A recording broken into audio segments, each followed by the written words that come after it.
ಹೌದಾ?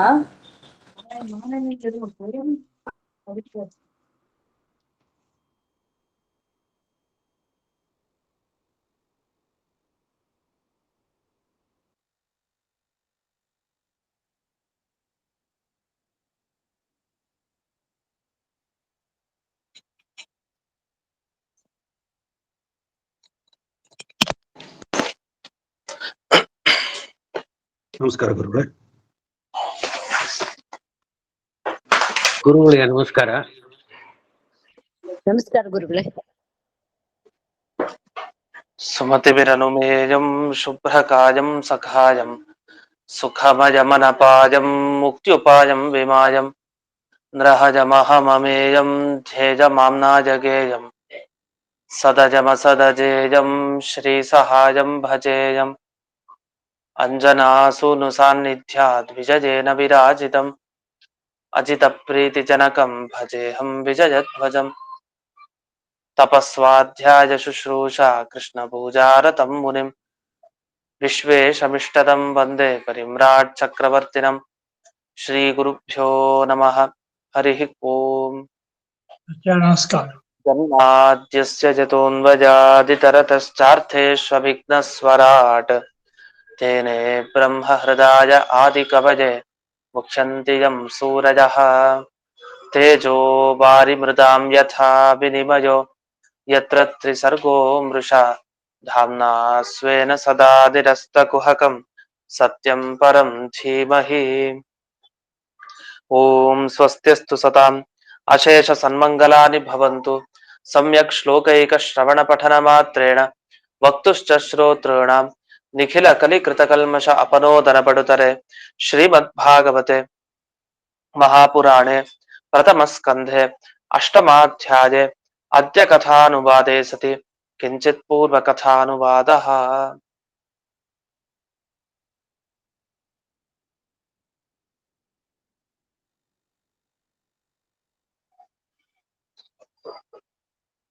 ಎಂಟನೇ ಅಧ್ಯಾಯದಲ್ಲಿ 36ನೇ ಶ್ಲೋಕ ಹೇಳ್ಕೊಟ್ಟಾಗಿದೆ. ಅದರ ವಿವರಣೆ ನೋಡ್ಬೇಕು. ಕುಂತಿ ಕೃಷ್ಣನ ಬಗ್ಗೆ ಹೇಳ್ತಾ, ಕೆಲವು ಜ್ಞಾನಿಗಳು ಏನ್ ಮಾತಾಡ್ತಾರೆ ಕೃಷ್ಣನ ಬಗ್ಗೆ ಅನ್ನೋದನ್ನ ತಿಳಿಸ್ತಾ ಇದ್ದಾಳೆ. ಅಪರೆ ಕೆಲವರು ಜ್ಞಾನಿಗಳು ಏನ್ ಮಾತಾಡ್ತಾರೆ ಅಂದ್ರೆ, ದೇವತೆಗಳೆಲ್ಲ ತಾವು ಭಗವಂತನ ಬಳಿ ಹೋಗಿ ಪ್ರಾರ್ಥನೆಯನ್ನ ಮಾಡಿದ್ರು. ಯಾಚಿತ ಅಂದ್ರೆ ಬೇಡೋದು, ಅಂದ್ರೆ ಪ್ರಾರ್ಥನೆ ಮಾಡೋದು. ದೇವತೆಗಳೆಲ್ಲ ಯಾಕೆ ಪ್ರಾರ್ಥನೆ ಮಾಡ್ಲಿಕ್ಕೆ ಹೊರಟ್ರು ಅಂದ್ರೆ, ಏನಿಲ್ಲ, ಸುರದ್ವಿಷಾಂ ವಧಾಯ, ನಮ್ಮ ದ್ವೇಷಿಗಳು, ದೇವತೆಗಳ ಶತ್ರುಗಳು ಯಾರು? ದೈತ್ಯರ ಸಂಹಾರ ಆಗ್ಬೇಕಾಗಿದೆ. ಜೊತೆಗೆ ಸಜ್ಜನರ ಕ್ಷೇಮ, ಸಜ್ಜನರಿಗೆ ಒಳ್ಳೇದಾಗಬೇಕು, ಅವರ ರಕ್ಷಣೆ ಆಗ್ಬೇಕು, ದುಷ್ಟರ ವಧೆ ಆಗ್ಬೇಕು. ಈ ಎರಡು ಕಾರಣಕ್ಕೋಸ್ಕರ ದೇವತೆಗಳು ಪ್ರಾರ್ಥನೆ ಮಾಡ್ಲಿಕ್ಕೆ ಹೋಗಿದ್ದಾರೆ. ಅಲ್ಲಿ ತಮ್ಮ ಸ್ವಾರ್ಥ, ತಮಗೆ ಬೇಕಾಗಿದೆ ದೈತ್ಯರ ವಧೆ ಆಗೋದು, ಅದು ತಮಗೂ ಇಷ್ಟ.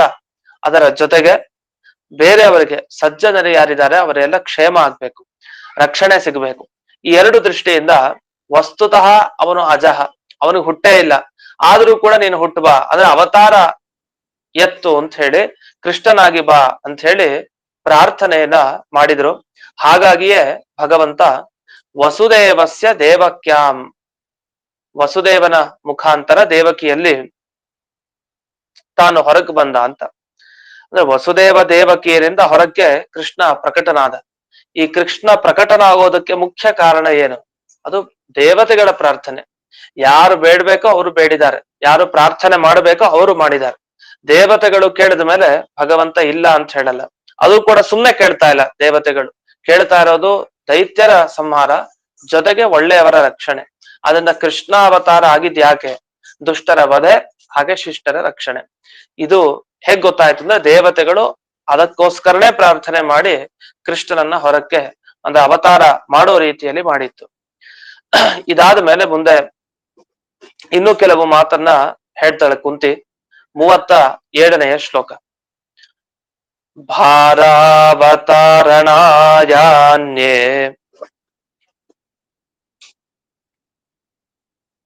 ಭುವೋ ನಾವ ಇವೋ ದಧೌ ಸೀದಂತ್ಯಾ ಭೂರಿ ಭಾರೇಣ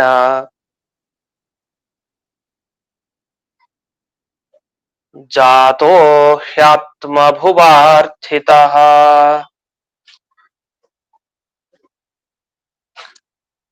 ಅಲ್ಲೂ ಕುಂತಿದೇವಿ ಹೇಳುವಂತಹ ಮಾತು, ದೇವತೆಗಳು ಒಂದು ಕೂಡಲೇ ದೇವತೆಗಳಲ್ಲಿ ಮೊದಲನೇ ಸಾಲು ಯಾರು?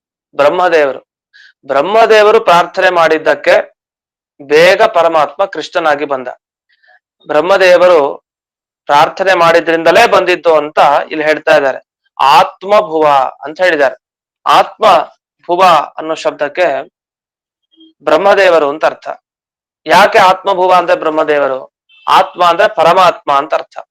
ಆ ಪರಮಾತ್ಮನಿಂದ ಭೂ ಅಂದ್ರೆ ಹುಟ್ಟಿದವನು ಅಂತ ಅರ್ಥ.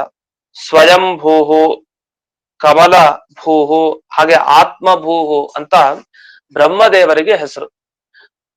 ಆತ್ಮಭೂಹು ಅಂದ್ರೆ ಪರಮಾತ್ಮನಿಂದ ಹೊರಗೆ ಬಂದವರು, ನಾಭಿಕಮಲದಿಂದ ಹೊರಕ್ಕೆ ಬಂದವರು ಬ್ರಹ್ಮದೇವರು ಮೊದಲಿಗೆ.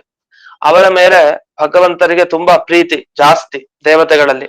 ಆದ್ರಿಂದ ಬ್ರಹ್ಮದೇವರ ಮುಖಾಂತರ ದೇವತೆಗಳೆಲ್ಲ ಪ್ರಾರ್ಥನೆ ಮಾಡಿದ್ದಾರೆ. ಯಾವಾಗ ಬ್ರಹ್ಮದೇವರು ಪ್ರಾರ್ಥನೆ ಮಾಡಿದ್ರು ಆಗ ಖುಷಿಯಾಗಿ ಪರಮಾತ್ಮ ತಾನು ಜಾತಃ ಆಯ್ತು ಅಂತ ತಾನು ಹೊರಗ್ ಬಂದ. ನಿಜವಾಗಿ ಈ ಪರಮಾತ್ಮ ಈ ಬಂದಿದ್ದು ಏನಿದೆಯಲ್ಲ, ಈ ಅವತಾರ ಮಾಡಿದ್ದು, ಈ ಅವತಾರ ಮಾಡಿದ್ ಹೇಗಿತ್ತು ಅಂತಂದ್ರೆ, ಒಂದು ಜ್ಞಾನಿಗಳೆಲ್ಲ ವರ್ಣನೆ ಮಾಡೋದು ಹೀಗೆ ಅಂತ ಹೇಳ್ತಾರೆ. ಹೇಗ್ ವರ್ಣನೆ ಮಾಡ್ತಾರೆ ಅಂದ್ರೆ, ಒಂದು ಸಮುದ್ರ, ದೊಡ್ಡ ಸಮುದ್ರ. ಸಮುದ್ರ ಅಂದ್ರೆ ಅದು ವಿಶಾಲ, ಅದರಲ್ಲಿ ದೊಡ್ಡ ಸಮುದ್ರ ಅಂತ ಬೇರೆ. ಬಹಳ ವಿಶಾಲವಾದ ಸಮುದ್ರ. ಅದು ಇಷ್ಟು ವಿಸ್ತಾರ ಇದೆ, ಇಷ್ಟು ಆಳ ಇದೆ ಅಂತ ಹೇಳಲಿಕ್ಕೆ ಬರೋದಿಲ್ಲ. ಅಂತ ದೊಡ್ಡ ಸಮುದ್ರದಲ್ಲಿ ಒಂದು ಹಡಗು ಸಿಗಾಕೊಂಡಿದೆ. ಆ ಹಡಗು ತೇಲ್ಬೇಕು, ಆದ್ರೆ ಏನಾಗಿದೆ, ಅದು ಮುಳುಗ್ತಾ ಇದೆ. ಆ ಹಡಗು ಯಾಕೆ ಮುಳುಗ್ತಾ ಇದೆ ಅಂದ್ರೆ, ಆ ಸಮುದ್ರದಲ್ಲಿ ವಾಸ್ತವವಾಗಿ ತೇಲ್ಬೇಕು, ಮುಳುಗೋದು ಯಾಕಂದ್ರೆ ತುಂಬಾ ಭಾರ ಆಗೋಗಿದೆ. ಯಾವುದಕ್ಕೆ? ಆ ಹಡಗಿಗೆ. ಹಾಗಾದ್ರೆ ಸಮುದ್ರದಲ್ಲಿ ಅದು ತೇಲ್ಬೇಕಾಗಿದ್ದ ಹಡಗು ಮುಳುಗ್ತಾ ಇದೆ. ಯಾಕೆ ಮುಳುಗ್ತಾ ಇದೆ ಅಂದ್ರೆ, ಅದ್ರಲ್ಲಿ ತುಂಬಾ ಭಾರವಾದ ವಸ್ತುಗಳೆಲ್ಲ ಸೇರ್ಕೊಂಡಿದೆ. ಭೂರಿ ಭಾರೇಣ, ತುಂಬಾ ಭಾರ ಆಗೋಗಿದೆ. ಅದು ಯಾವುದು? ಬಂಗಾರ, ಅದು ಇದು ಅಷ್ಟು ತುಂಬ ಹೋಗಿದೆಯಂತೆ, ಸಿಕ್ಕಾಬಟ್ಟೆ ಭಾರ ಆಗೋಗಿದೆ ಹಡಗು. ಯಾವಾಗ ಜಾಸ್ತಿ ಭಾರ ಆಯ್ತೋ, ಉದಧೌ ಸೀದಂತ್ಯಹ, ಉದಧಿ ಅಂದ್ರೆ ಸಮುದ್ರ, ಆ ಸಮುದ್ರದಲ್ಲಿ ಸೀದಂತ್ಯಹ ಮುಳುಗ್ ಹೋಗ್ತಾ ಇದೆ. ಅವಾಗ ಏನ್ ಮಾಡ್ಬೇಕು? ಅದನ್ನ ಉದ್ಧಾರ ಮಾಡ್ಬೇಕಲ್ಲ, ಯಾರು ಆ ಹಡಗನ್ನ ಕಾಪಾಡ್ಬೇಕಲ್ಲ. ಅದು ಕಾಪಾಡದೆ ಇದ್ರೆ ಆ ಹಡಗು ಪೂರ್ತಿ ಮುಳುಗ್ ಹೋಗ್ಬಿಡತ್ತೆ. ಅಲ್ಲಿ ಮುಳುಗ್ ಹೋಯ್ತು ಹಡಗು, ಯಾಕೆ ಯಾರು ಕಾಪಾಡೋರು ಇರ್ಲಿಲ್ಲ. ಆದ್ರೆ ಇಲ್ಲಿ ಹಾಗಾಗಬಾರ್ದು. ಇಲ್ಲೂ ಕೂಡ ಹಡಗು ಹೇಗೆ ಸಮುದ್ರದ ಒಳಗಡೆ ಮುಳುಗ್ತಾ ಇದೆಯೋ ಆ ತರ ಇಲ್ಲೂ ಒಂದು ಮುಳುಗ್ತಾ ಇದೆಯಂತೆ. ಯಾವುದು? ಸಾಕಾಗ್ಬಿಟ್ಟಿದೆಯಂತೆ. ಯಾವುದಕ್ಕೆ? ಭೂಮಿಗೆ, ಅಂದ್ರೆ ಭೂದೇವಿ, ಭೂಮಿಗೆ ಸಾಕಾಗ್ಬಿಟ್ಟಿದೆಯಂತೆ. ಯಾಕೆ? ತುಂಬಾ ಭಾರ ಆಗೋಗಿದೆ. ಯಾವ್ದು ಭಾರ? ಅಲ್ಲಿ ಬಂಗಾರ, ಅದು ಇದು ಎಲ್ಲ ದ್ರವ್ಯಗಳ ಭಾರ ಇತ್ತು ಎಲ್ಲಿ? ಆ ಹಡಗಿನಲ್ಲಿ. ವಾಸ್ತವಿಕವಾಗಿ ಇದಕ್ಕೂ ಬಂಗಾರ, ಅದು ಇದು ಎಲ್ಲ ಭಾರವನ್ನ ಹೊತ್ತಿದೆ ಭೂಮಿ. ಆದ್ರೆ ಇದಕ್ಕಿಂತ ಜಾಸ್ತಿ ಭಾರ ಯಾರ್ದು? ಭೂರಿ ಭಾರ, ಬಹಳ ಭಾರ. ಯಾವ್ದ್ರದ್ದು ಅಂದ್ರೆ ದೈತ್ಯರದು. ದೈತ್ಯರ ಭಾರ ಜಾಸ್ತಿ ಆಗಿದೆ ಭೂಮಿ ಮೇಲೆ. ಯಾವಾಗ ಭೂಮಿ ಮೇಲೆ ಜಾಸ್ತಿ ಭಾರ ಆಗಿದೆ, ಆ ಭಾರವನ್ನ ಇಳಿಸ್ಬೇಕಲ್ಲ, ಅಲ್ಲಿ ಆ ಹಡಗು ಮುಳುಗ್ಬಾರ್ದು ಅಂದ್ರೆ ಆ ಭಾರವನ್ನ ಇಳಿಸ್ಬೇಕು, ಅದನ್ನೆಲ್ಲ ತೆಗಿಬೇಕು. ಆಗೇನಾಯ್ತು, ಆ ಹಡಗು ನಿರಂತರ ಸಮುದ್ರದಲ್ಲಿ ಸಂಚಾರ ಮಾಡ್ತಾ ಹೋಗ್ಬೋದು ಮುಂದೆ. ಅದೇ ತರ ಭೂಮಿ ಮುಳುಗಬಾರ್ದು ಅಂದ್ರೆ, ಪೂರ್ಣ ದುಃಖಕ್ಕೆ ಒಳಗಾಗಬಾರ್ದು ಅಂದ್ರೆ ದೈತ್ಯರ ಭಾರವನ್ನ ತೆಗಿಬೇಕು. ಅಂದ್ರೆ ದೈತ್ಯರ ಸಂಹಾರ ಮಾಡ್ಬೇಕು, ಅವರನ್ನ ಕೊಲ್ಬೇಕು ಅಂತ. ಹಾಗಾದ್ರೆ ದೈತ್ಯರ ಸಂಹಾರ ಮಾಡಿ ಈ ಭೂಮಿಗೆ ಭಾರವನ್ನ ಕಳಿಬೇಕು. ಈ ದೃಷ್ಟಿಯಿಂದ ಬ್ರಹ್ಮದೇವರು ಪ್ರಾರ್ಥನೆ ಮಾಡಿದ್ರು. ಅದಕ್ಕಾಗಿ ಕೃಷ್ಣ ತಾನು ಅವತಾರ ಮಾಡಿದ. ಹಾಗಾದ್ರೆ ಮುಖ್ಯ ಕೆಲಸ ಏನು ಅಂದ್ರೆ, ಬ್ರಹ್ಮದೇವರ ಪ್ರಾರ್ಥನೆಗೋಸ್ಕರ ದೈತ್ಯರ ಸಂಹಾರ ಆಗಿ ಭೂಮಿಗೆ ರಕ್ಷಣೆ ನೀಡ್ಲಿಕ್ಕೋಸ್ಕರ ಕೃಷ್ಣಾವತಾರ ಆಗಿದ್ದು ಅಂತ ಕೆಲವರು ಜ್ಞಾನಿಗಳು ವರ್ಣಿಸ್ತಾರೆ. ಇಷ್ಟಾಗಿ ಇನ್ನು ಕೆಲವರು ಜ್ಞಾನಿಗಳು ಇನ್ನೊಂದು ರೀತಿ ಹೇಳ್ತಾರೆ ಕೃಷ್ಣನ ಬಗ್ಗೆ. ಅಂದ್ರೆ ಒಬ್ಬೊಬ್ಬರ ಜ್ಞಾನಿಗಳ ದೃಷ್ಟಿಯಲ್ಲಿ ಕೃಷ್ಣಾವತಾರ ಆಗಿದ್ ಯಾಕೆ ಅನ್ನೋದಕ್ಕೆ ಒಂದೊಂದೇ ಕಾರಣ ಕೊಡ್ತಾ ಬರ್ತಾ ಇದ್ದಾರೆ. ಇದು ಮುಂದಿನ ಶ್ಲೋಕ 38ನೇ ಶ್ಲೋಕದಲ್ಲಿ ಏನು ಹೇಳ್ತಾರೆ ಅಂತ ನೋಡೋಣ. ಭವೇಸ್ಮಿನ್ ಕ್ಲಿಶ್ಯಮಾನಾನಾಂ ಅವಿದ್ಯಾ ಕಾಮ ಕರ್ಮಭಿಃ ಶ್ರವಣ ಸ್ಮರಣಾರ್ಹಾಣಿ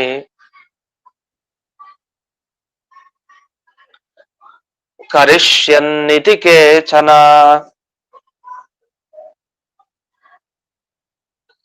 ಕೆಲವರು ಏನ್ ಹೇಳ್ತಾರೆ ಅಂದ್ರೆ ಪರಮಾತ್ಮ ತಾನು ಕೃಷ್ಣನಾಗಿ ಬಂದಿದ್ ಯಾಕೆ ಅಂದ್ರೆ ಶ್ರವಣ ಸ್ಮರಣಾರ್ಹಾಣಿ. ಅವನು ಅನೇಕ ಕೆಲಸಗಳನ್ನ ಮಾಡ್ದ ಪರಮಾತ್ಮ ಕೃಷ್ಣಾವತಾರಕ್ಕೆ ಬಂದು ಗೀತಾ ಉಪದೇಶವನ್ನ ಅರ್ಜುನನಿಗೆ ಮಾಡ್ದ, ತನ್ಮುಖಾಂತರ ಸಮಗ್ರ ಜಗತ್ತಿಗೆ ಉಪದೇಶ ನೀಡಿದ. ಆ ಉಪದೇಶವನ್ನೆಲ್ಲ ಶ್ರವಣ ನಾವು ಕೇಳ್ಬೇಕು. ಅವನು ಮಾಡಿದ ಪ್ರತಿಯೊಂದು ಕೆಲಸಗಳನ್ನ ಸ್ಮರಣೆ ಮಾಡ್ಕೊಳ್ಬೇಕು. ಅವನು ಕೃಷ್ಣಾವತಾರದ ಎತ್ತದಾಗ ಯಾವ ಯಾವ ಸಂದರ್ಭದಲ್ಲಿ ಯಾವ ಯಾವ ದುಷ್ಟರ ಜೊತೆಗೆ ಹೇಗ್ ವರ್ತನೆ ಮಾಡಿದ, ಹೇಗೆ ಬದುಕದ, ಅಲ್ಲೆಲ್ಲ ಅವನು ಮಾಡಿದ ತಂತ್ರಗಳೇನು, ಎಷ್ಟೋ ವಿಷಯಗಳನ್ನ ನಾವು ನೆನಪಿಸ್ಕೊಳ್ಬೇಕು. ಅಷ್ಟು ಚೆನ್ನಾಗಿ ಕೃಷ್ಣಾವತಾರದಲ್ಲಿ ಅನೇಕ ಸ್ಮರಣಾರ್ಹ ನೆನಪಿಸ್ಕೊಳ್ಳುವಂತ ಒಳ್ಳೊಳ್ಳೆ ಕೆಲಸಗಳನ್ನ ಕೃಷ್ಣ ಮಾಡಿದ್ದಾನೆ. ಜೊತೆಗೆ ಶ್ರವಣಾರ್ಹ ಕೆಲವುದನ್ನ ಕೇಳ್ಬೇಕು. ಯಾವ್ದು ಅವನ ಉಪದೇಶ. ಹಾಗಾದ್ರೆ ಒಂದು ಕಡೆ ಅವನು ಮಾಡಿದ ಭಗವದ್ಗೀತಾ ಉಪದೇಶ ಅದನ್ನ ಪದೇ ಪದೇ ಅದನ್ನ ಕೇಳ್ತಾ ಇರ್ಬೇಕು. ಜೊತೆಗೆ ಸ್ಮರಣ, ಅವ್ರು ಮಾಡಿದ ಪ್ರತಿಯೊಂದು ಕೆಲಸವನ್ನು ಸ್ಮರಣೆ ಮಾಡ್ಕೊಳ್ತಾನೆ ಇರ್ಬೇಕು. ಇದು ಯಾಕೆ ಇದನ್ ಮಾಡ್ದ ಅಂತಂದ್ರೆ ದುಃಖ ಅಂತೆ. ಜನರಿಗೆಲ್ಲ ಈಗಾಗಲೇ ದುಃಖ ಬಂದಿದೆ. ದೈತ್ಯರ ಭಾರ ಒಂದು ಕಡೆ ಆದ್ರೆ ಎಲ್ಲ ದೈತ್ಯರ ಉಪಟಳ, ಅದಕ್ಕೋಸ್ಕರ ಸಾತ್ವಿಕ ಜನರಿಗೆಲ್ಲ ದುಃಖ ಆಗ್ತಾ ಇದೆ. ಇದು ಬರೀ ದೈತ್ಯರಿಂದ ಅಷ್ಟೇ ಅಲ್ಲ, ತಮ್ಮಲ್ಲಿರೋ ಅವಿದ್ಯಾ ಕಾಮಕರ್ಮಭಿಹಿ, ಅವಿದ್ಯೆ ಅಜ್ಞಾನ ಸರಿಯಾಗಿ ತಿಳ್ಕೊಳ್ಳದೆ ಕಷ್ಟಪಡ್ತಾ ಇದ್ದಾರೆ ಜನರೆಲ್ಲ ಭೂಮಿ ಮೇಲೆ. ಹೇಗೆ ನಾವು ಈ ಸಂಸಾರದಿಂದ ದಾಟಬೇಕು ಅಂತ ಗೊತ್ತಾಗ್ತಾ ಇಲ್ಲ. ಜೊತೆಗೆ ಕಾಮಕರ್ಮ, ನಮ್ಗೆ ಆಸೆ ಜಾಸ್ತಿ ಆದಷ್ಟು ಆಸೆ ಹೇಗಿದೆಯೋ ಅದಕ್ಕೆ ಅನುಗುಣವಾಗಿ ಏನೇನೋ ಕರ್ಮಗಳನ್ನ ಮಾಡಿ ಕಷ್ಟಕ್ಕೆ ಸಿಲುಕ್ತಾ ಇರ್ತೀವಿ. ಅಂತ ಈ ಸಂಸಾರದಲ್ಲಿ ಒದಾಡ್ತಾ ಇರೋ ಜನರನ್ನೆಲ್ಲ ನೋಡಿದ್ದಂತೆ ಪರಮಾತ್ಮ. ಅದಕ್ಕೋಸ್ಕರ ಇವ್ರನ್ನೆಲ್ಲ ಉದ್ಧಾರ ಮಾಡೋದು ಯಾರು, ನಾನೇ ಇವರನ್ನು ಉದ್ಧಾರ ಮಾಡಬೇಕು ಅಂತ ಪರಮಾತ್ಮ ತಾನು ಎಲ್ಲ ಜನರು ನೆನಪಿಸ್ಕೊಳ್ಳುವಂತ ಕೆಲಸ, ಜೊತೆಗೆ ಕೇಳ್ಬೇಕಾಗಿದೆ ಅವನ ಬಗ್ಗೆ ಅಂಥ ಒಂದು ಉಪದೇಶವನ್ನ ಪರಮಾತ್ಮ ಮಾಡ್ಲಿಕ್ಕೋಸ್ಕರ ಅಂತಾರೆ ಈ ಸಂಸಾರಕ್ಕೆ ಬಂದ ಅಂತ ಕೆಲವು ಜ್ಞಾನಿಗಳು ಈ ರೀತಿ ವರ್ಣನೆ ಮಾಡ್ತಾರೆ. ಅದರಲ್ಲಿ ಶ್ರವಣ ಸ್ಮರಣಾರ್ಹಾಣಿ ಕರಿಷ್ಯನ್ನಿತಿ ಕೇಚನ. ಕೇಚನ ಅಂತ ಕೆಲವರು ಈ ರೀತಿ ವರ್ಣಿಸ್ತಾರೆ. ಇದಾದ ಮೇಲೆ ಒಂದು ಪ್ರಶ್ನೆಯನ್ನ ಮಾಡ್ಕೊಂಡು ಮುಂದಿನ ಶ್ಲೋಕಕ್ಕೆ ಹೋಗ್ತಾರೆ. ಅಲ್ಲ, ಭಗವಂತನ ಈ ಕರ್ಮಗಳು, ಅವನು ಮಾಡಿದ ಪ್ರತಿ ಕೆಲಸಗಳೇನಿದೆ ಕೃಷ್ಣಾವತಾರದಲ್ಲಿ, ಇದನ್ನ ಕೇಳಿದ್ರೆ, ಇದನ್ನ ನೆನಪಿಸ್ಕೊಂಡ್ರೆ ಫಲ ಏನು, ನಮ್ಗೆ ಅದರಿಂದ ಏನು ಸಿಗತ್ತೆ ಅಂತ ಕೃಷ್ಣಾವತಾರ ಅದ ಬಗ್ಗೆ ನಾವು ವಿಶೇಷವಾಗಿ ಕೇಳಿದ್ರೆ ಅಥವಾ ಅದನ್ನ ನೆನಪಿಸ್ಕೊಳ್ತಾ ಇದ್ರೆ ನಮಗೇನು ಫಲ ಅಂತ ಪ್ರಶ್ನೆ ಬಂದಾಗ ಒಂದ್ ಹೇಳಿದ್ರು, ಅವರು ಇರೋ ಕಷ್ಟ ಹೋಗ್ಲಿಕ್ಕೋಸ್ಕರ, ದುಃಖ ಪಡ್ತಾ ಇದಾರೆ ದುಃಖ ಹೋಗ್ಲಿಕ್ಕೋಸ್ಕರ ಅಂತ. ಅದಕ್ಕೆ ನಿಜವಾಗಿ ಹೇಗೆ ನಾವು ಭಗವಂತನ ಚರಿತ್ರೆಗಳನ್ನ ಕೇಳ್ತಾ ಇರ್ಬೇಕು, ಯಾವ ರೀತಿ ಅದನ್ನ ಸ್ಮರಣೆ ಮಾಡ್ಕೊಳ್ತಾ ಇರ್ಬೇಕು ಅನ್ನೋದನ್ನ ಚೆನ್ನಾಗಿ ತಿಳಿಸ್ತಾರೆ 39ನೇ ಶ್ಲೋಕ.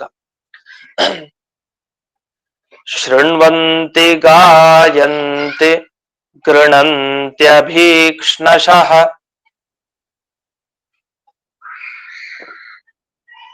ಸ್ಮರಂತಿ ನಂದಂತಿ ತವೇಹಿತಂ ಜನಾಃ.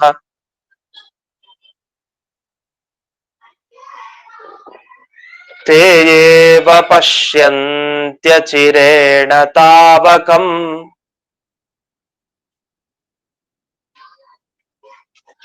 ಭವ ಪ್ರವಾಹೋ ಪರಮಂ ಪದಾಂಬುಜಂ.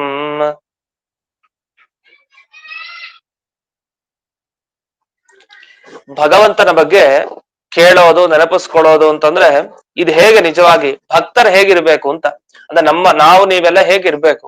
ಭಗವಂತನ ಚರಿತ್ರೆಯನ್ನ ಕೇಳೋದಷ್ಟೇನಾ ಅಂದ್ರೆ ಕೇಳೋದು ಒಂದಂತೆ. ಶೃಣ್ವಂತಿ, ಜನರು ಹೇಗಿರ್ತಾರೆ ಅಂದ್ರೆ ಭಗವಂತನ ಚೇಷ್ಟೆ, ಅವನು ಮಾಡಿದ ಪ್ರತಿ ಕೆಲಸ, ಬಾಲ್ಯ ಲೀಲೆಗಳೇನೇನಿದೆ ಕೃಷ್ಣನ ಬಾಲ್ಯ ಲೀಲೆ, ಅದರಿಂದ ಆರಂಭಿಸಿ ಕೃಷ್ಣಾವತಾರ ಕೊನೆಗೆ ಮುಕ್ತಾಯ ಆಗೋವರೆಗೆ ಅವನ ಚರಿತ್ರೆಯಲ್ಲಿ ಬಂದ ಪ್ರತಿಯೊಂದು ಘಟನೆ, ಆ ಘಟನೆಯನ್ನ ಶೃಣ್ವಂತಿ ಜನರೆಲ್ಲ ಕೇಳ್ತಾರೆ. ಗಾಯಂತಿ, ಅದನ್ನ ನಂತರ ಹಾಡ್ತಾರೆ. ಈಗೆಲ್ಲ ಭಾಗವತ ಶ್ಲೋಕಗಳಿದೆ, ಅದನ್ನ ನಾವು ಪಾರಾಯಣ ಮಾಡ್ಬೇಕು ಅಂತ ತಾತ್ಪರ್ಯ, ಅದನ್ನ ಹೇಳ್ಬೇಕು ಅಂತ. ಒಂದು ಕೇಳೋದು, ಮತ್ತೊಂದು ಗಾಯಂತಿ, ಅದನ್ನ ಹಾಡೋದು. ಹಾಡೋದು ಅಂದ್ರೆ ಹಾಡೋ ಭಾವನೆ ಯಾವಾಗ ಬರುತ್ತೆ, ಮುಳುಗಿದಾಗ, ಮನಸ್ಸು ತುಂಬಾ ಮುಳುಗಿ ಹೇಳಿದ್ರೆ ಅದು ಹಾಡೋ ತರ ಆಗತ್ತೆ. ಮುಳುಗೋದು ಯಾವಾಗ, ಅರ್ಥಾನುಸಂಧಾನ, ಚೆನ್ನಾಗಿ ಅರ್ಥ ಮಾಡ್ಕೊಂಡು ಆ ಶ್ಲೋಕ ಹೇಳಿದ್ರೆ ಆಗ ನಿಜವಾಗಿ ಅದು ಗಾನ ಅಂತ ಅನ್ಸ್ಕೊಡುತ್ತೆ, ಒಳ್ಳೆ ಇಂಪಾದ ಸ್ವರ ಅಂತೂ ಕೇಳ್ಬೇಕು, ಮತ್ತೆ ಹಾಡ್ಬೇಕು. ಮತ್ತೆ ಗೃಣಂತಿ ಅಂತ ಇನ್ನೊಂದು ಶಬ್ದವನ್ನ ಹಾಕ್ತಾರೆ. ಗೃಣಂತಿ ಅಂತಂದ್ರೆ ಭಗವಂತನ ಚರಿತ್ರೆ ಎಷ್ಟಿದೆಯೋ ಅದ್ ಎಲ್ಲಾನು ಬೇಕು ಅಂತ ಗ್ರಹಣ ಮಾಡ್ಬೇಕು. ಕೇಳೋದು ಅಷ್ಟೇ ನಿಜ, ಕೇಳ್ಬೇಕಾರೆಲ್ಲ ಕೆಲವುದೆಲ್ಲ ಬಿಟ್ಬಿಡ್ತೀವಿ. ಅಷ್ಟು ಕೆಲವ್ದು ಏನೇನಾಗತ್ತೋ ಅರ್ಥ ಆತೋ ಅದನ್ನ ಅರ್ಥ ಮಾಡ್ಕೊಂಡ್ಬಿಡ್ತೀವಿ. ಕೆಲವ್ದು ಅರ್ಥ ಸ್ವಲ್ಪ ಕಷ್ಟಪಟ್ರೆ ಅರ್ಥ ಆದ್ರೂ ಕೂಡ ಅದನ್ನ ಶ್ರಮ ಪಡೋದಿಲ್ಲ, ಅದನ್ನ ಬಿಟ್ಬಿಡ್ತೀವಿ. ಹಾಗೆ ಒಂದಿಷ್ಟು ಕೇಳ್ಕೊಡೋದು, ಇನ್ನೊಂದಿಷ್ಟು ಬಿಟ್ಬಿಡೋದು, ಹೀಗಲ್ವಂತೆ. ಅದನ್ನ ಹೇಗೆ ಒಂದು ದುಂಬಿ ಈಗ ಹೂವುಗಳತ್ತ ಹೋಗಿ ಮಕರಂದ ಹೀರತ್ತಲ್ಲ ಆ ದುಂಬಿ, ಆ ಮಕರಂದ ಹೀರ್ಬೇಕಾದ್ರೆ ಎಷ್ಟು ಚೆನ್ನಾಗಿ ಅಲ್ಲೇ ಕೂತು ಎಷ್ಟೊತ್ತಾದ್ರೂ ಶ್ರಮ ಪಟ್ಟು ಆ ಮಕರಂದವನ್ನ ಹೀರತ್ತೆ ಆ ದುಂಬಿ. ಆ ತರ ಭಗವಂತನ ಈ ಚರಿತ್ರೆಯಲ್ಲಿರುವಂತಹ ಸ್ವಾದ ಇದೆಯಲ್ಲ, ರಸ, ಅದನ್ನ ಚೆನ್ನಾಗಿ ಗ್ರಹಣ ಮಾಡ್ಬೇಕಂತೆ, ಒಂದು ಚೂರು ಬಿಡಬಾರ್ದು. ಯಾಕಂತ ಅಷ್ಟು ರುಚಿ ಆದದ್ದು ಒಂದ್ ಅಂಶವನ್ನು ಬಿಡಬಾರ್ದಂತೆ, ಆ ತರ ಇರ್ಬೇಕು ಅಂತ. ಅದನ್ನ ಗೃಣಂತಿ, ಚೆನ್ನಾಗಿ ಗ್ರಹಣ ಮಾಡಬೇಕು ಅಂತ ಹೇಳಿದ್ದಾರೆ. ಜೊತೆಗೆ ಕೇಳಿದ್ದಾಯ್ತು, ಹಾಡಿದ್ದಾಯ್ತು, ಚೆನ್ನಾಗಿ ಅಲ್ಲಿ ಗ್ರಹಣನೂ ಮಾಡಿದ್ದಾಯ್ತು. ಇದಾದ್ಮೇಲೆ ಏನ್ ಮಾಡ್ಬೇಕು? ಮತ್ತೆ ಮತ್ತೆ ಸ್ಮರಣೆ ಮಾಡ್ಕೊಳ್ತಾನೆ ಇರ್ಬೇಕು, ಸ್ಮರಂತಿ ಅಂತ ಹೇಳ್ತಾರೆ. ಸರಿ, ಇಷ್ಟೆಲ್ಲ ಸ್ಮರಣೆ ಮಾಡಿದ್ಮೇಲೆ ಏನಾಗ್ಬೇಕು? ಇಷ್ಟೆಲ್ಲ ಆದ್ರೂ ಸಂತೋಷನೇ ನಮ್ಗೆ ಆಗದೆ ಇದ್ರೆ, ಅದನ್ನ ಒಂದೇನೋ ತೃಪ್ತಿ ಆಗದೆ ಇದ್ರೆ ಉಪಯೋಗ ಇಲ್ಲ. ನಂದಂತಿ, ಬಹಳ ಸಂತೋಷ ಪಡ್ತಾ ಇರ್ಬೇಕು. ಭಗವಂತನ ಬಗ್ಗೆ ಯೋಚನೆ ಮಾಡಿದಷ್ಟು, ಅವನ ಬಾಲ್ಯ ಲೀಲೆ ಅಥವಾ ಬೇರೆ ಕೇಳಿದಷ್ಟು ಅವನ ಬಗ್ಗೆ ಮನಸ್ಸಿಗೆ ಸಂತೋಷ ಆಗ್ಬೇಕಂತೆ, ಒಂಥರ ತೃಪ್ತಿ ಭಾವನೆ ಮೂಡ್ಬೇಕಂತೆ. ಅಷ್ಟು ಮೂಡಿತು ಅಂತಂತಾದ್ರೆ ಅವ್ರು ನಿಜವಾಗಿ ಶಾಸ್ತ್ರ ಅವ್ರು ಸರಿಯಾಗಿ ಕೇಳಿದ್ದಾರೆ, ಸರಿಯಾಗಿ ಹೇಳಿದ್ದಾರೆ ಅಂತ ಅರ್ಥ. ಅಂದ್ರೆ ಈ ಎಲ್ಲ ಕೃಷ್ಣನ ಚರಿತ್ರೆನ ಕೇಳೋದು, ಹೇಳೋದು, ಗ್ರಹಣ ಮಾಡಿರೋದು, ಸ್ಮರಣೆ ಮಾಡಿರೋದು, ಅದಕ್ಕೆಲ್ಲ ಸಾರ್ಥಕ ಯಾವಾಗ ಸಾರ್ಥಕ್ಯ ಸಿಗತ್ತೆ ಅಂತಂದ್ರೆ ಕೊನೆಗೆ ನಂದಂತಿ, ಎಲ್ಲ ಆ ಜನರಿಗೆ ಸಂತೋಷ ಆಯ್ತು ಅಂತಾದ್ರೆ, ಇವೆಲ್ಲ ಕೆಲಸ ಮಾಡಿದಾಗ ಆಗ ಇದು ತೃಪ್ತಿಕರ ಆಯ್ತು, ಅವ್ರಿಗೆ ತೃಪ್ತಿ ಸಿಕ್ತು ಅಂತಾದ್ರೆ ಆಗ ನಿಜವಾಗಿ ಅವರು ಕೇಳಿದ್ದು ಮತ್ತೆ ಹೇಳಿದ್ದು ಸಾರ್ಥಕ ಅಂತ ಆಗತ್ತೆ. ಇದನ್ನ ಶೃಣ್ವಂತಿ, ಗಾಯಂತಿ, ಗೃಣಂತಿ, ಸ್ಮರಂತಿ, ನಂದಂತಿ ಅಂತ ಈ ರೀತಿ 5 ಅಂತಿಗಳಿರ್ಬೇಕು ಅಂತ ಹೇಳಿದ್ದಾರೆ. ಒಂದು ನಂದಂತಿ ಅಂದ್ರೆ ಸಂತೋಷ ಪಡೋದು, ಸ್ಮರಂತಿ ಅಂದ್ರೆ ಸ್ಮರಣೆ ಮಾಡ್ಕೊಳ್ಳೋದು, ಗೃಣಂತಿ ಅಂದ್ರೆ ಗ್ರಹಣ ಮಾಡೋದು, ಗಾಯಂತಿ ಅಂದ್ರೆ ಹಾಡೋದು, ಶೃಣ್ವಂತಿ ಅಂದ್ರೆ ಕೇಳೋದು. ಇದು ಯಾವಾಗ? ಯಾವಲೋ 1 ಗಂಟೆ, ಒಂದ್ ಅರ್ಧ ಗಂಟೆ, ಒಂದ್ 10 ನಿಮಿಷ ಹಾಗಲ್ವಂತೆ. ಇವ್ರು ಹೇಳೋ ಪ್ರಕಾರ ಅಭೀಕ್ಷ್ಣಶಃ. ಅಭೀಕ್ಷ್ಣಶಃ ಅಂದ್ರೆ ಮತ್ತೆ ಮತ್ತೆ ಅಂತ.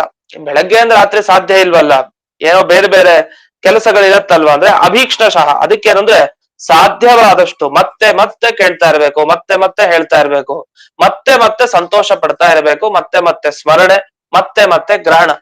ಎಲ್ಲ ಮತ್ತೆ ಮತ್ತೆ ಅನ್ನೋದೇನಿಲ್ಲ, ಪುನಃ ಪುನಃ ಅಂತ ಏನ್ ಹೇಳ್ತೀವಿ ಅದನ್ನ ಎಲ್ಲಾ ಕಡೆ ಇಟ್ಕೊಳ್ಬೇಕು. ಅಭೀಕ್ಷ್ಣಶಃ ಶೃಣ್ವಂತಿ, ಮತ್ತೆ ಮತ್ತೆ ಕೇಳ್ತಾರೆ, ಮತ್ತೆ ಮತ್ತೆ ಹಾಡ್ತಾರೆ, ಮತ್ತೆ ಮತ್ತೆ ಸ್ತೋತ್ರ, ಹೀಗೆ ಪ್ರತಿಯೊಂದಕ್ಕೂ ಅನ್ವಯಿಸ್ಕೊಳ್ಬೇಕು.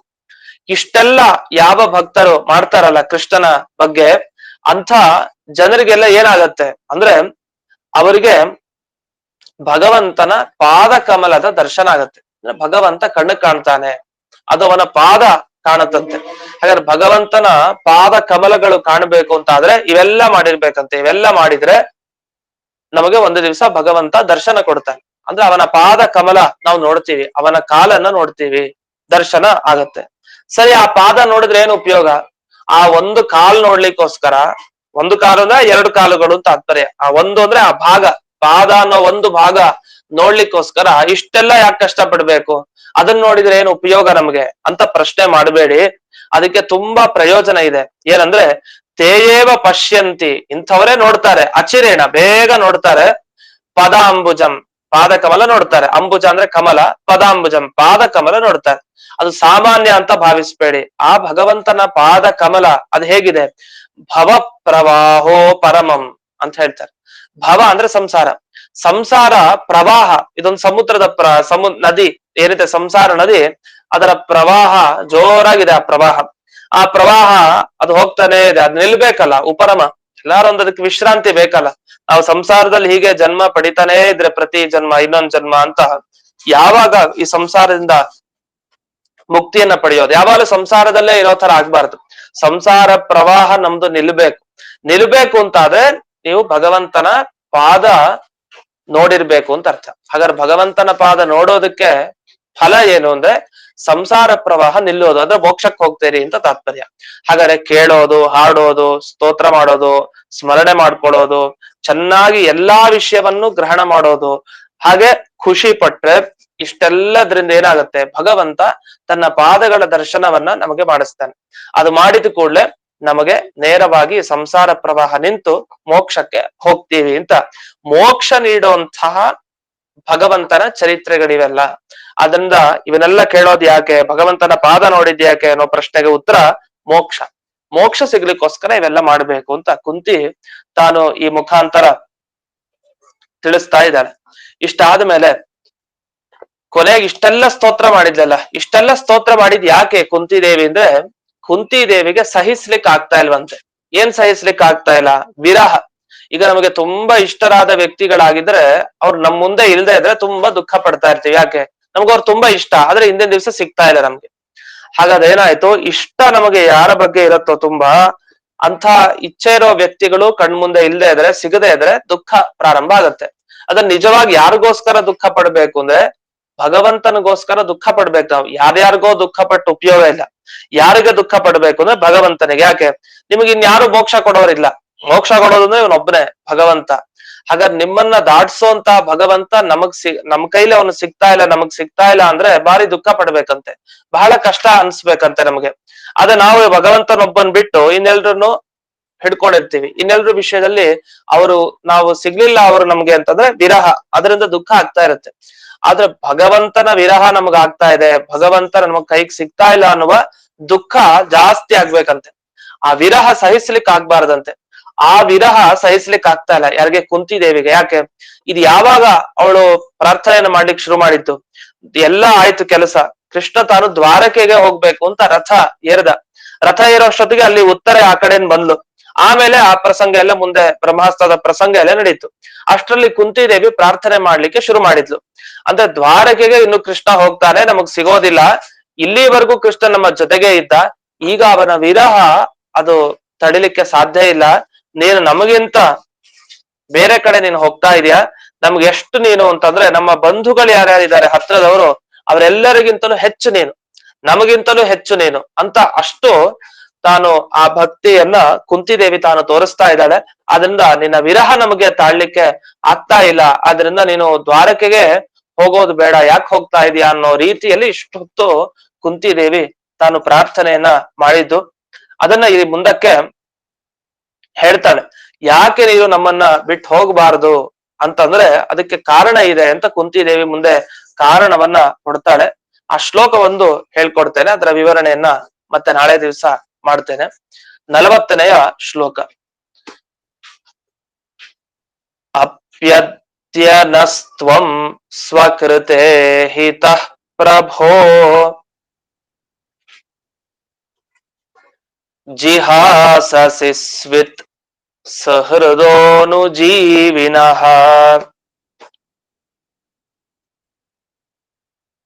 ಯೇಷಾಂ ನ ಚಾನ್ಯತ್ ಭವತಃ ಪದಾಂಬುಜಾತ್ ಪರಾಯಣಂ ರಾಜಸುಯೋಜಿತಾಂ ಹಸಾಂ.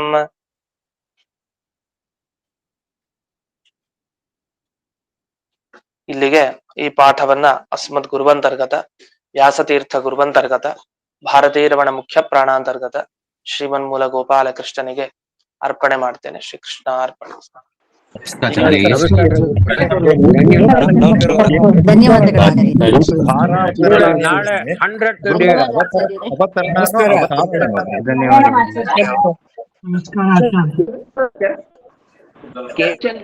ನಾಳೆ 100 ಡೇ ಗುರುಗಳೇ. ನಾಳೆ 100 ಡೇ. ಏನ್ ಹೇಳಿ? ನಾಳೆ 100 ಡೇ. ಹಾ ಹೌದು ಹೌದು ಹೌದು ಗುರುಗಳು. ಧನ್ಯವಾದಗಳು. ನಮಸ್ಕಾರ ಗುರುಗಳೇ. ಇದು ಶ್ಲೋಕ ಸಂಖ್ಯೆ 37ರಲ್ಲಿ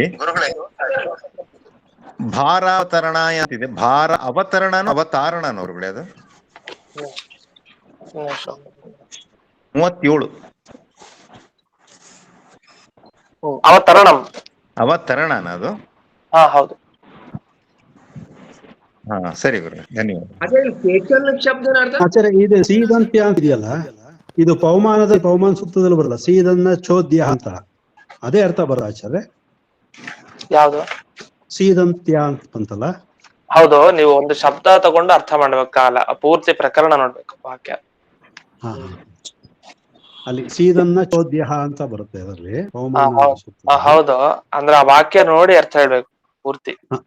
ಇದನ್ನ ಸರಿ ಆಯ್ತಾ, ಸರಿ ಸರಿ.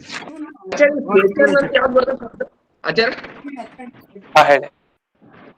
ಕೇಚನ್ ಅಂತ ಬಂದಲ್ಲ ಶಬ್ದ, ಕೇಚನ್ ಅಂದ್ರೆ ಮತ್ತಿತರರು ಅಂತ ಬರ್ದಾರ ಈ 38ನೇ ಒಳಗೆ. ಕೇಚನ್ ಕೇಚನ್ ಅಂತ ಶಬ್ದ ಬರ್ತದೆ, ಕೇಚನ ಅಂತ, ಕೇಚನ. ಹೌದು, ಅದ ಕೇಚನ ಅರ್ಥ ಏನು? ಮತ್ತಿತರರು ಅಂದ್ರೆ ಏನು ಪಂಡಿತರೇನು? ಅಲ್ಲಿ ಮತ್ತೆ ಕೆಲವರು, ಮತ್ತೆ ಅಂದ್ರೆ ಪುನಃ, ಮತ್ತೆ ಇತರರು, ಬೇರೆಯವರು ಅಂತಾರೆ. ಓ, ಅಂದ್ರೆ ಯಾರವ್ರು? ಬೇರೆಯವರು ಅಂದ್ರೆ ಯಾರು? ಯಾರ ಜ್ಞಾನಿಗಳು ಅಂತಾರ. ಕೇಚನ ಅವ್ರು ಭಾಗವತಲ್ಲ, ಅವರೇ ಹೇಳಿಲ್ಲ. ಕೇಚನ ಕೆಲವರು ಅಷ್ಟೇ, ಅವ್ರು ಯಾರಂತ ಗೊತ್ತಿಲ್ಲ. ಓಕೆ ಓಕೆ, ಅಂದ್ರೆ ಪಂಡಿತರಂತ ಕೊಟ್ಟಿರಿ ನೀವು ಇದಕ್ಕೆ ವಿಶೇಷ. ಅದೇನಂತ ಜ್ಞಾನಿಗಳು ಅಷ್ಟೇ. ಓಕೆ, ಆಮೇಲೆ ಇಲ್ಲಿ ಇದೆ ಈ ಶಬ್ದ ಅದಲ್ಲ, ಒಂದೇ ಮಿನಿಟ. ಇದು ಸ್ಮರಣ, ಶ್ರವಣ ಸ್ಮರಣ ಆಹು ಆಗ್ತದಲ್ಲ, ಇದು ಪೂರ್ಣ ಸಮಸ್ತ ಶಬ್ದ ಏನಿದು? ಶ್ರವಣ ಸ್ಮರಣ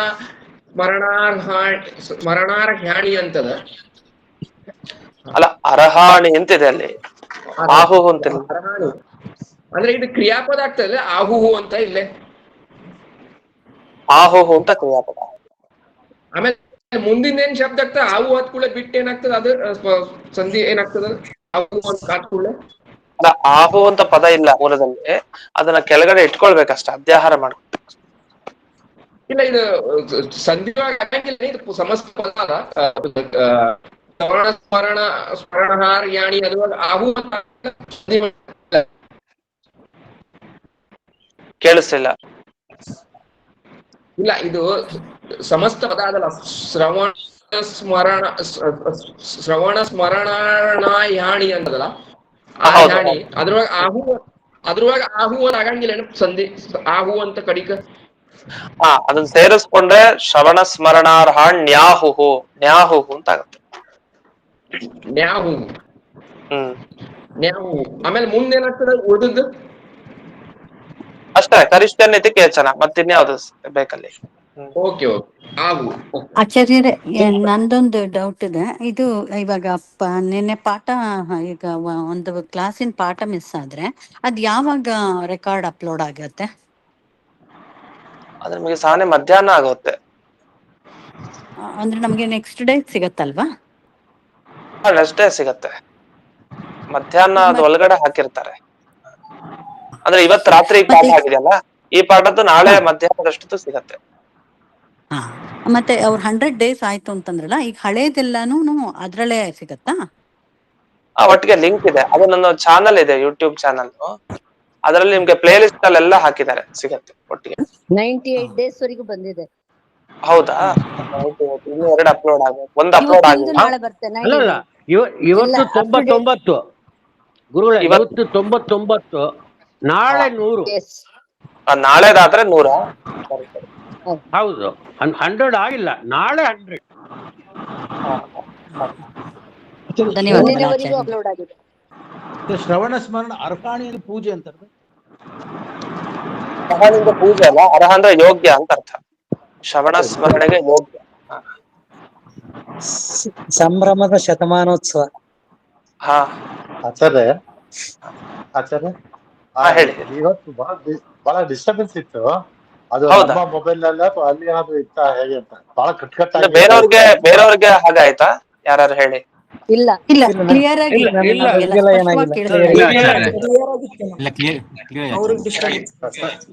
ಸರಿ, ಅದು ನಂದ್ರವೇ ಮಿಸ್ಟೇಕ್ ಇದೆ. ಆಯ್ತು, ನಮಸ್ಕಾರ ಆಚಾರ್ಯ. ಹರೇ ಶ್ರೀನಿವಾಸ. ಧನ್ಯವಾದಗಳು ಗುರುಗಳೇ, ನಮಸ್ಕಾರ. ಹರೇ ಶ್ರೀನಿವಾಸ. ನಮಸ್ಕಾರ ಆಚಾರ್ಯ.